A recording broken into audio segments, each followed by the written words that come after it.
The bullet shattered the window behind Kaia's head before she even heard the shot.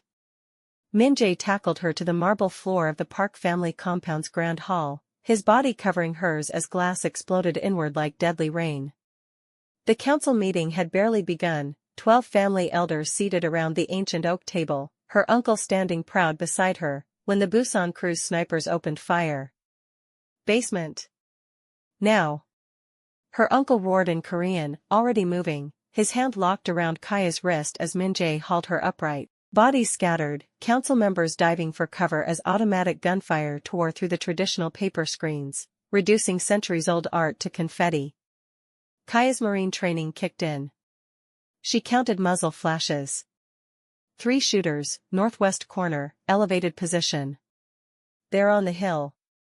Min-Jae's eyes snapped to hers, shock and admiration warring in his expression. How can you? My father drilled trajectory analysis into me before I could drive. Kaia dropped low, yanking him down as another burst stitched across the wall where his head had been. They're moving, trying to box us in. The compound erupted into chaos. Park family soldiers poured from hidden corridors, weapons drawn, returning fire. But the Busan crew had come prepared, explosions rocked the eastern wall, and suddenly smoke filled the air, thick and choking. They're breaching. Someone screamed in Korean. Min-Jae's mother materialized through the smoke, her designer suit torn, blood streaking her face. She barked orders in rapid Korean, her voice steel. When her eyes found Kaia, they blazed with something terrifying, calculation. The girl. They came for the girl. Don't let the next chapter be a mystery. Subscribe now for more Mafia romance drama and twists. Hitting that button costs you nothing but keeps these stories coming. If you're already hooked on Kaia and Min-Jae's impossible love story, smash that like button and drop a comment telling me if you think they'll survive this.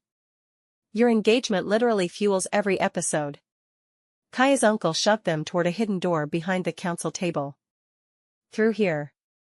There's a safe room 3 levels down. Reinforced. They can't. The wall exploded. Not from gunfire. From a breaching charge that sent marble and wood flying like shrapnel. Through the smoke and debris, figures emerged, not the Busan crew's tactical gear, but suits. Expensive ones. And at their center, a woman who made Min-Jae's mother look soft. She was Korean, maybe 60, her hair silver and pulled back so tight it looked painful. Diamonds glittered at her throat, millions of dollars in jewelry worn like armor. But it was her eyes that made Kaia's blood freeze. They were dead. Absolutely empty of anything human. Aunt Jin-ae, Min-Jae breathed, and Kaia heard genuine fear in his voice for the first time. The woman's smile was a knife. Nephew. How convenient that you've gathered the entire council in one place. Her gaze swept over the room before landing on Kaia with laser focus. And brought me son's mongrel granddaughter home to roost. How sentimental. The slur hit like a physical blow. Kaia felt Min-Jae tense beside her, felt her uncle's rage radiating like heat. But it was Min-Jae's mother who spoke, her voice deadly calm. Sister. This is family business. The council hasn't voted yet on the girl's status. The council is obsolete. Jin-ae's gesture was dismissive. I brokered a deal with the Busan crew, the Incheon syndicate, and the Daegu cartel. A merger.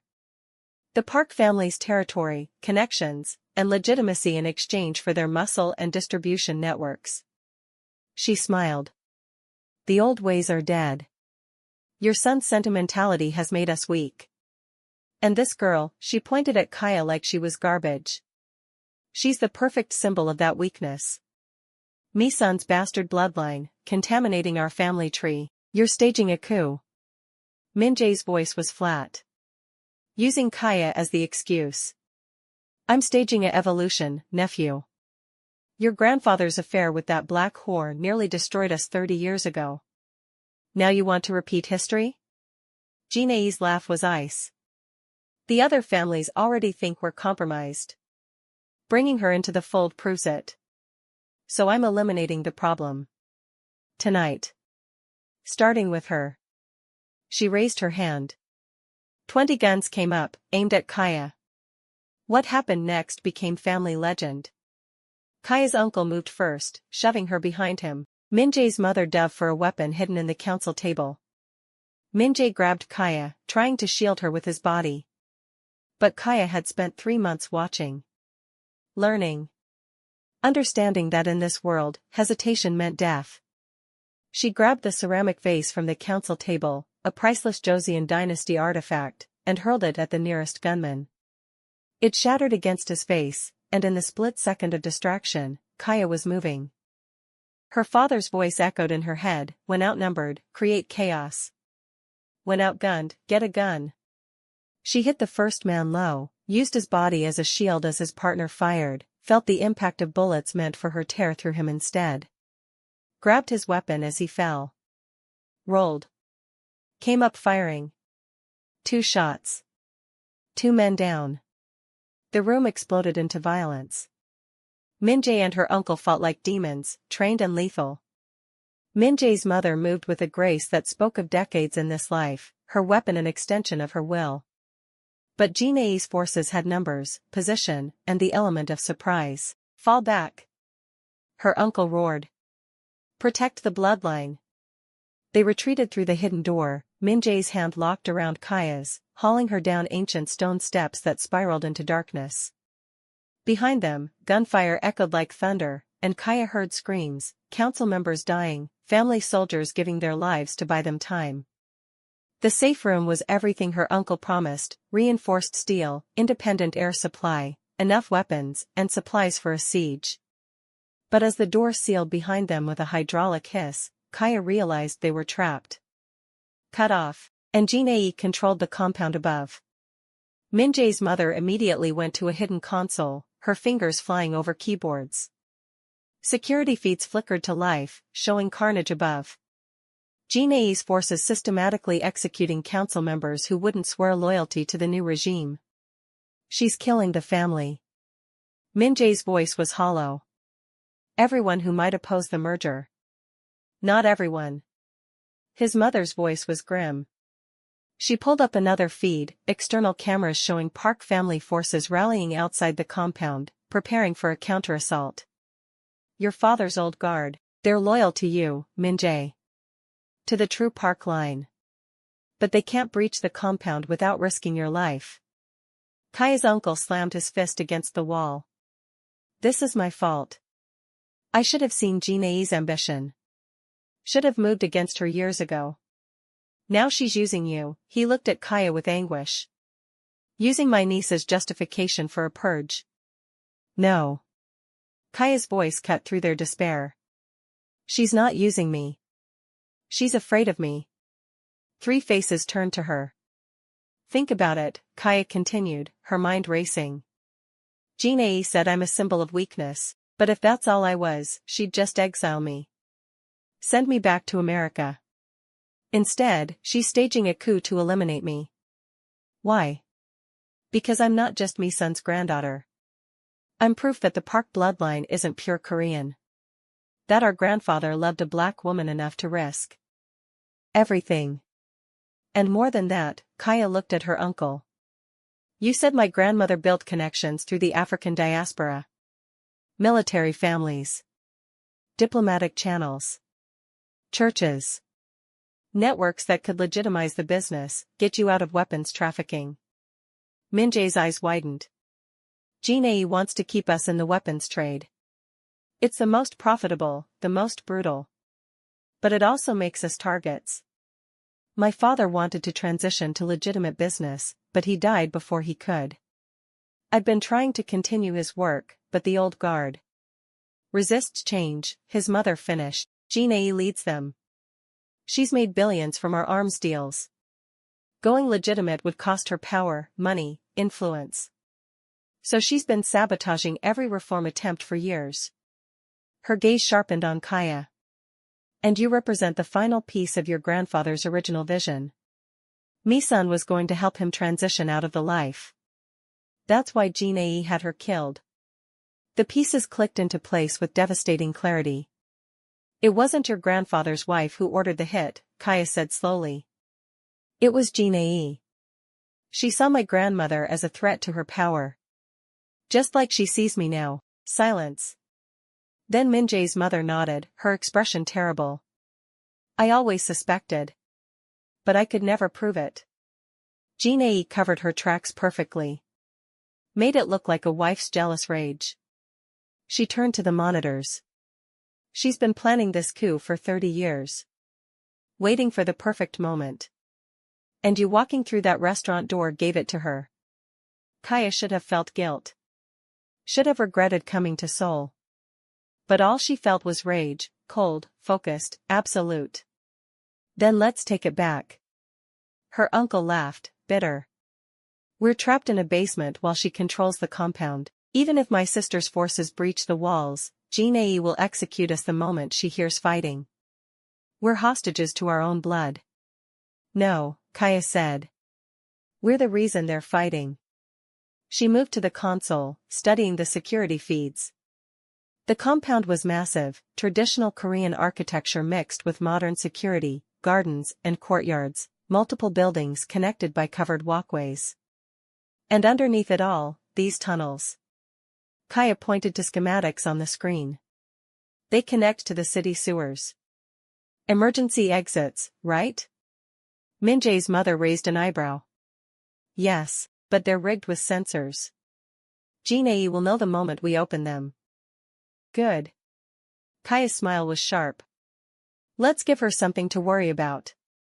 20 minutes later, Kaia crouched in darkness that smelled of ancient stone and stagnant water, Min-Jae's breath warm against her ear as they waited in the tunnel. Above them, through layers of concrete and earth, she heard the muffled sounds of fighting as Min-Jae's loyal forces launched their assault on the compound's main gate. The plan was insane. Kaia knew that.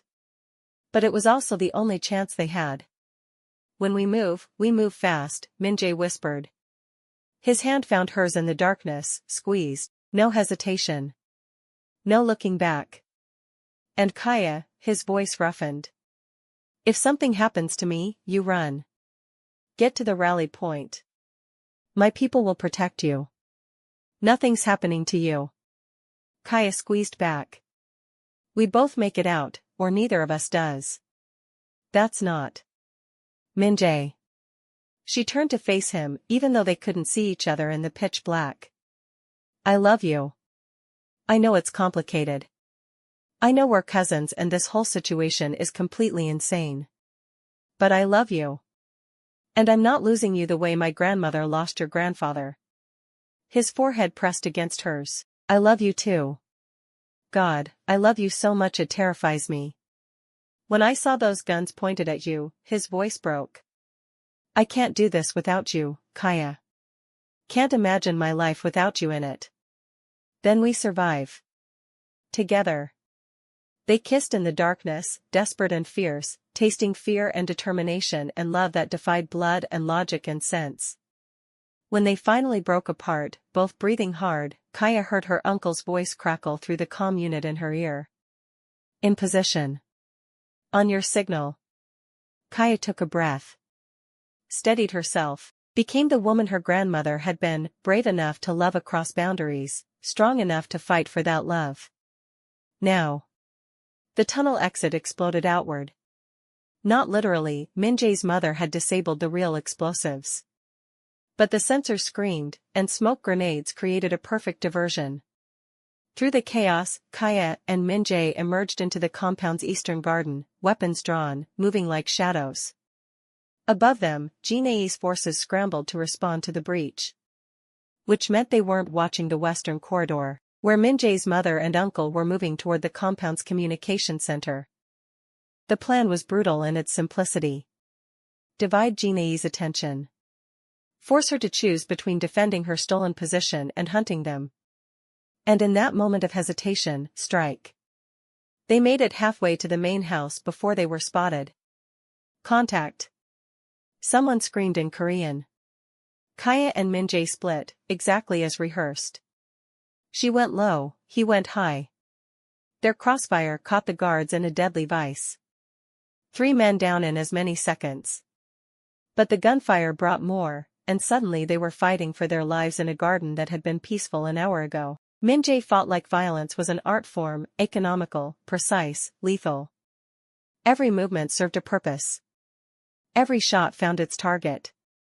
Watching him, Kaia understood why his father had chosen him as heir. This wasn't just training. It was calling. But she wasn't far behind. Her father's lessons sang in her blood as she moved. Took cover behind a stone lantern. Fired twice, dropped a charging guard. Rolled as bullets tore through the space she'd occupied. Came up shooting. Another man down. They fought their way to the main house, leaving bodies in their wake, and through it all, Kaia felt something shift inside her. This was her heritage. Her grandmother's blood. Her family's legacy of violence and survival. She wasn't running from it anymore. They breached the main house through a servant's entrance, Min-Jae leading the way through corridors he'd known since childhood. The sounds of fighting echoed from the front of the compound. His forces had broken through the main gate. Jin-Ae's coup was falling apart. But the woman herself was nowhere to be found. "She's in the council chamber," Min-Jae's mother's voice crackled through the calm. "We've secured the communications center.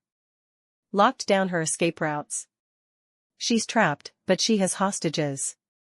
3 council members who survived the initial purge." Kaia and Min-Jae exchanged glances. A cornered animal was the most dangerous kind. They moved through the house, clearing rooms, every nerve screaming danger. And then they heard it, Jin-Ae's voice, amplified through the compound's PA system. "Nephew. I know you're here. I know you're coming for me." Her laugh was chilling. How predictable. The boy who thinks with his heart instead of his head. Just like your grandfather, just like your father. A pause. "But I'm not without mercy. I'll make you a deal. The mongrel girl's life for the family. Send her to me, and I'll end the coup. Release the hostages. Leave. Peacefully. You get to rule your precious Park Empire, and I get my revenge for what me son's bloodline cost us." The offer hung in the air, poisonous. Min-Jae's face went white. "She's lying. The moment she gets her hands on you." "I know." Kaia checked her weapon. "But she's also given us her location. She's desperate. Trying to regain control of the situation. We can't negotiate with her. We won't." Kaia's smile was cold. "We're going to end this. Once and for all. Don't let this story end in mystery." Subscribe now for the conclusion of this Mafia romance. It's completely free and takes 1 second, but it means everything to me. If your heart is racing right now, hit that like button and comment whether you think Kaia should accept Jin-Ae's deal or fight. Let me know your theories. They reached the council chamber from above. A maintenance corridor Min-Jae remembered from childhood led to the ceiling space, giving them a bird's-eye view of the room below. Through the decorative ceiling panels, they could see Jin-Ae pacing, 3 council members bound and kneeling, guns to their heads. Her remaining forces, maybe 10 men, surrounded her in a defensive formation. "She can't hold this position," Min-Jae whispered. "Once my forces breach this wing, she's finished. She knows it. This is her last stand. Then let's make sure it's her last breath." Kaia positioned herself above where Jin-Ae stood. Min-Jae took position covering the guards. On his signal, they'd drop through, guns blazing, and end this in the only way it could end, with blood. But before they could move, a voice stopped them cold. "Actually, there's a third option." Kaia spun, weapon coming up, and found herself staring at a ghost. The woman who stood in the maintenance corridor was Korean, maybe 50, with Kaia's eyes. Her skin was lighter, she'd spent decades in America, but the bone structure, the way she held herself, the fierce intelligence in her gaze. "Mom?" Kaia's voice cracked. But her mother was dead. Had been dead for 6 months. Kaia had held her hand as cancer took her. Had buried her in Atlanta. Had mourned her. How? Not dead. The woman's smile was sad. "I'm sorry, baby. I know what you saw. What you think happened. But the cancer story was a cover. I had to disappear. Had to make you believe I was gone so they'd stop watching you. Stop using you to get to me. Kaia's world tilted. You're alive. You've been alive this whole time. While I was in Seoul, searching for grandmother, you were. Rage and relief and betrayal crashed through her. Where were you? Hunting. Her mother's voice went cold. Hunting the woman who killed my mother. My birth mother. The woman I spent 30 years searching for, only to find her murdered by family. Her gaze shifted to the council chamber below. Hello, Aunt Jin-ae. Did you really think I wouldn't figure it out eventually? Through the ceiling panels, they saw Jin-ae freeze. Saw her face drain of color. Soo-jin, the older woman breathed. You're supposed to be dead. Funny. That's what I thought about my mother for 30 years. Turns out we Park women are hard to kill. Kaia's mother, Soo-jin, moved to the panel's edge, looking down at her aunt with absolute loathing. You ordered the hit. Made it look like jealous rage. Covered your tracks so perfectly that even the family believed it. But you made one mistake. What mistake? You let my mother's daughter live. And you underestimated what a woman will do for revenge. Soo-jin dropped through the ceiling like an angel of death. She hit the ground rolling, weapon already firing. Two of Jin-ae's guards dropped before anyone could react. Min-jae and Kaia followed half a second behind, and suddenly the council chamber was a war zone. But this wasn't random violence. This was coordinated. Precise. Soo-jin moved like she'd been planning this moment for decades, because she had. Every shot calculated. Every movement purposeful. She and Kaia fought in unconscious sync, their movements mirroring each other, and Min-jae provided covering fire as they systematically dismantled Jin-ae's defense. The older woman tried to run, but Soo-jin was faster. She caught Jin-ae at the chamber doors, slammed her against the ancient wood hard enough to crack it. My mother loved your brother, Soo-jin hissed, her gun pressed under Jin-ae's chin. She loved him enough to risk everything. Enough to bear his child. Enough to try to help him build something better than this life of blood and violence. And you killed her for it. Killed her and made sure I grew up alone, abandoned, thinking I'd been thrown away like garbage. Jin-ae's face twisted with contempt. She was garbage. Black trash contaminating our bloodline. Your grandfather was weak for loving her.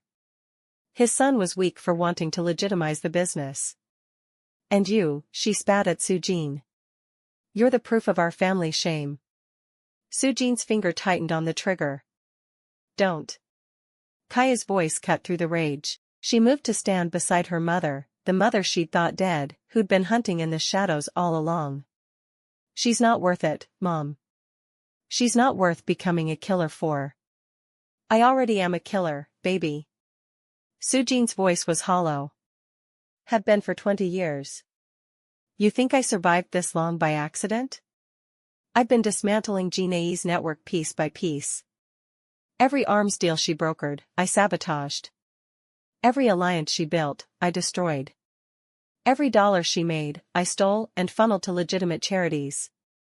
Her smile was broken. I became exactly what she feared most, a ghost who couldn't be caught. A monster who knew all her secrets. And now I'm here to finish it. Then finish it differently. Kaia put her hand over her mother's, gently pushing the gun down. Grandmother died trying to escape this life. You spent 30 years trapped in it, hunting revenge. I'm not losing you to it too. Behind them, the chamber doors burst open. Min-jae's forces flooded in, his uncle at the lead. The coup was over. Jin-ae's remaining men surrendered, seeing their leader captured, their position hopeless. But Soo-jin's gun remained pressed against Jin-ae's flesh. She murdered my mother. I know. Kaia's voice broke. And she tried to murder me. She's tried to destroy everything our family could be. But Mom, she turned to face Soo-jin, seeing her mother clearly for the first time. Not the dying woman in a hospital bed, but a warrior who'd fought alone for decades. If you kill her, you'll never stop being the person this life made you.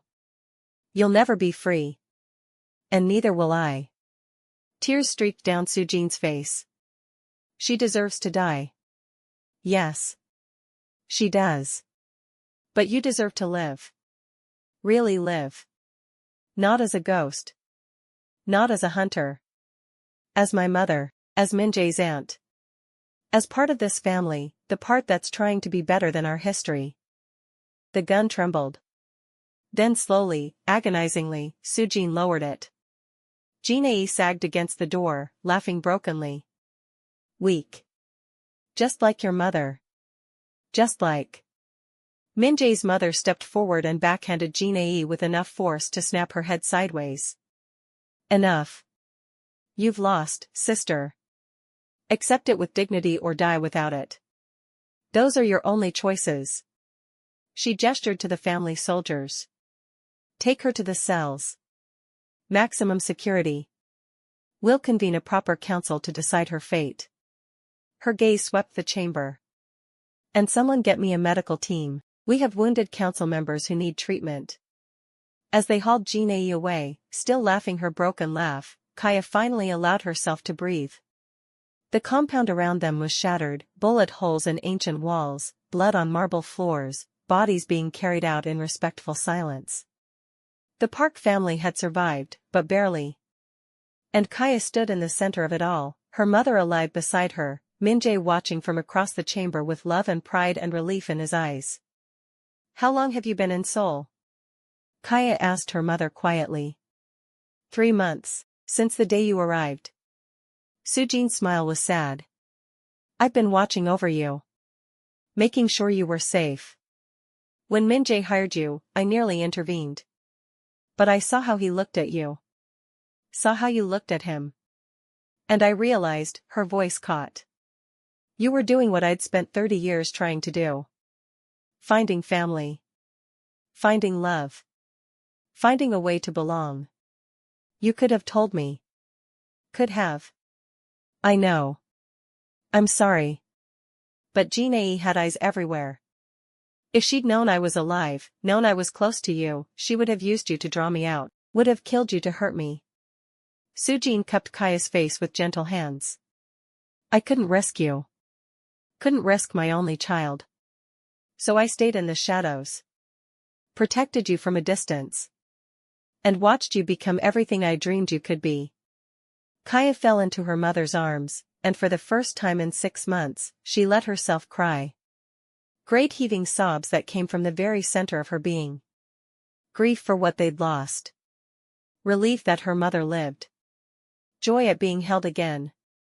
Min-Jae gave them privacy, moving to help his uncle coordinate the cleanup, but his eyes kept finding Kaia's, and every time they did, she felt it, that connection, that understanding, that love that had somehow survived every revelation and betrayal. When she finally pulled back from her mother, wiping her eyes, Kaia saw the family gathering. Surviving council members, Min-Jae's forces, loyal soldiers. They assembled in the shattered chamber, standing among the wreckage of Jin-ae's coup. Min-Jae's uncle stepped forward, his voice carrying authority. He spoke in Korean, but Sujin translated softly for Kaia. Today, the Park family faced its greatest internal threat. A coup designed to tear us apart. But we survived because of courage. Loyalty. And the return of bloodlines we thought lost forever. His gaze found Sujin, then Kaia. Min-Jae Park. Your mother. My sister. Daughter of Park Tae-won and Mi-sun. You were stolen from us as a child, but you never forgot your family. Never stopped fighting for your mother's memory. And now you brought us your daughter, my grandniece, another generation of Park blood. Another chance to honor Mi-sun's legacy. He extended his hand to Sujin. Come home, sister. Both of you. Take your rightful place in this family. Sujin looked at Kaia, silent question in her eyes. This was it. The moment of choice. They could accept.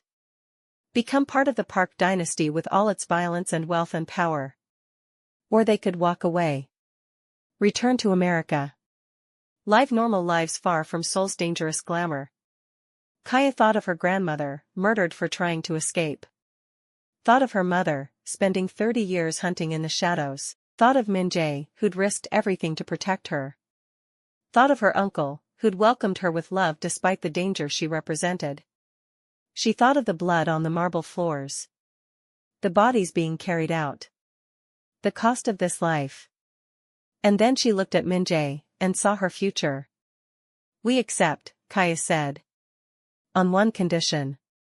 The chamber went silent. The Park family transitions out of weapons trafficking. Completely. Within 5 years, we go fully legitimate. Use grandmother's old networks through the African diaspora to build legal businesses. Real estate. Import-export, technology. Whatever it takes. She met her uncle's gaze steadily. No more trafficking. No more selling death. We become what my grandmother and your brother envisioned. Or we walk. Both of us. Murmurs rippled through the assembled family. Some angry. Some approving. Min-Jae's mother watched with sharp calculation. But her uncle smiled. Bold. Like me son. Like Taewon when he was young. He glanced at Min-Jae. What say you, nephew? You're the heir. The next patriarch. Can you lead this family into legitimacy? Min-Jae moved through the crowd, coming to stand beside Kaia. His hand found hers, their fingers interlacing naturally. I've been trying to transition us for 5 years. Fighting the old guard every step of the way. Jinae's coup happened because I was winning. His voice rang with conviction. Kaia's right. This family has survived for 40 years by adapting. By being smarter than our enemies. Going legitimate isn't weakness, it's evolution. It's survival.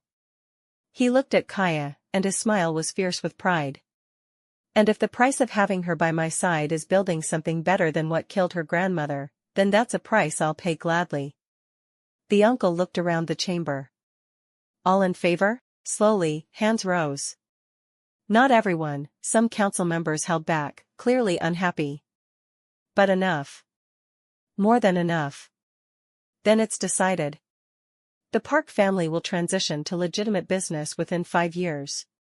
Min-Jae will lead the change, with his cousin Kaia as his counsel and her mother Soo-jin as his advisor. We honor Mi-sun's vision at last. The uncle's smile turned sad. It's 30 years too late. But perhaps that's the point. The best time to change was yesterday. The second best time is now. The chamber erupted in applause, some genuine, some grudging, all binding, and just like that, Kaia Thompson became part of the Park family dynasty. The next hours blurred together. Medical teams treating the wounded. Cleanup crews scrubbing blood from marble. Family soldiers securing the compound. Calls being made to allied families, explaining the coup's failure and Jinae's capture. Kaia found herself in Min-Jae's office, the same room where she'd first learned the truth about her grandmother. But now, instead of feeling trapped, she felt something else. Purpose. Min-Jae entered carrying 2 glasses of the same expensive amber liquor he'd poured her that first day, but instead of sitting behind his desk, he came to stand beside her at the window. Seoul glittered below them, a city of secrets and second chances. Are you sure? Min-Jae asked quietly. About staying. About all of this. You could still leave. Take your mother back to America. Live a normal life. I'd understand. Would you? Kaia turned to face him. Would you really understand if I left? If I walked away from you, from this family, from everything we've fought for? No. His admission was raw. It would destroy me. But I'd survive it if it meant you were safe. Happy, free of this life. Min-Jae. Kaia took his face in her hands. I love you. Not despite the complications, but including them. We're second cousins, that's weird, yes. This family is built on violence and blood, that's terrifying, yes. And every day here will be dangerous, I know that. But I also know I don't want to be anywhere else. Don't want to be with anyone else. You're it for me. This is it for me. He kissed her then, soft and sweet and full of promise. When they broke apart, both smiling, Min-Jae pulled something from his pocket. A ring. Simple platinum band with a black diamond at its center. This is completely insane, he said. We've known each other 3 months. We're cousins. You've been in Seoul less time than most people vacation here. Every logical reason says we should wait. Take it slow. Be sensible. But... Kaia's heart hammered. But I'm not a sensible man. And you're not a sensible woman. We're Park family, we love hard, fight harder, and build empires on audacity. His smile was beautiful. So marry me, Kaia Thompson. Make it official. Stand beside me as I try to transform this family into something worthy of you.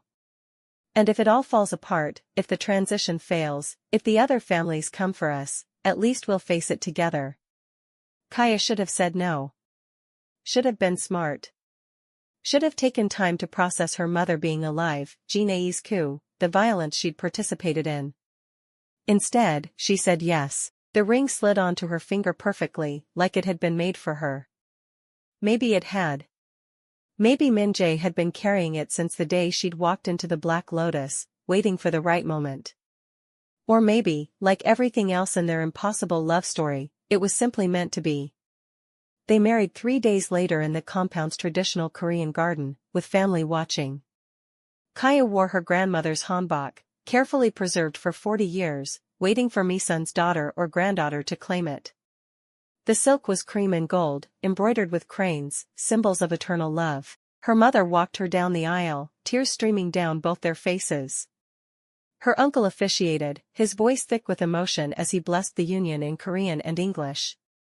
Min-Jae's mother stood as witness, her approval finally, grudgingly given. And Min-Jae waited at the altar in a traditional Korean hanbok of his own, looking at Kaia like she was his entire world. The ceremony was small but perfect. Ancient traditions mixed with modern love. East met West. Past honored present. When they were declared married, officially, legally, irrevocably bound, Min-Jae kissed his wife for the first time, and Kaia tasted their future. Difficult. Dangerous. But theirs. That night, as Seoul sparkled below their bedroom window, Kaia lay in her husband's arms and thought about her grandmother. About Min-Sun, who'd loved a Park man and died for it. About how history didn't exactly repeat, but it rhymed. What are you thinking?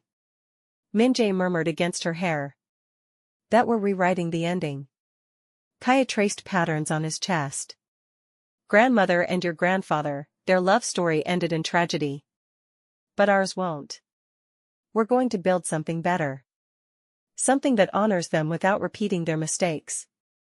You sound very sure. I am sure, because we have something they didn't. We have time. We have choice. And we have each other, fighting on the same side from the start.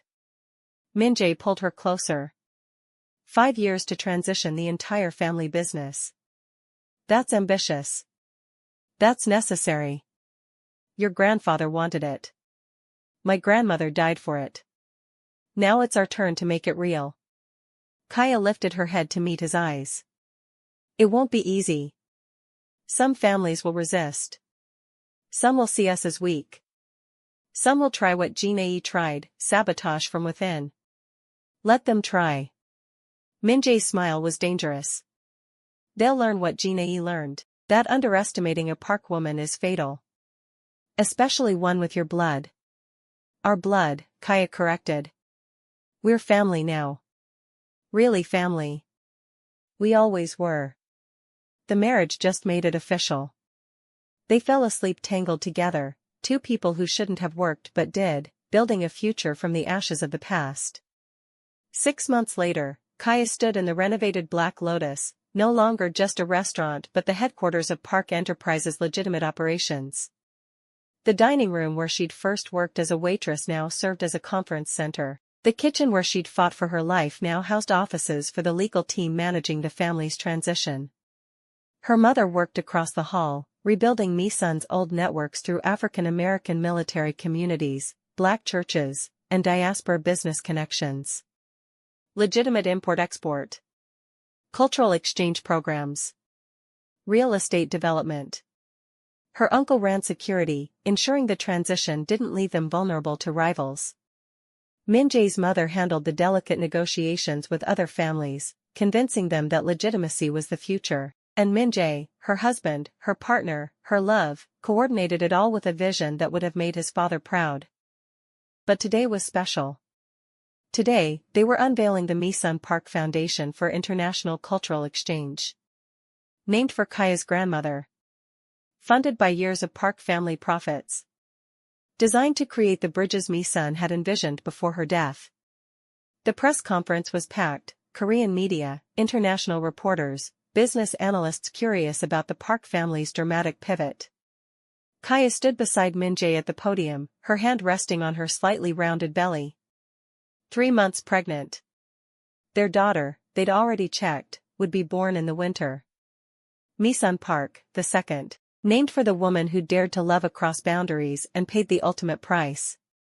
Min-Jae handled most of the questions in Korean, but when a reporter asked directly about Kaia's role in the family transformation, he deferred to her.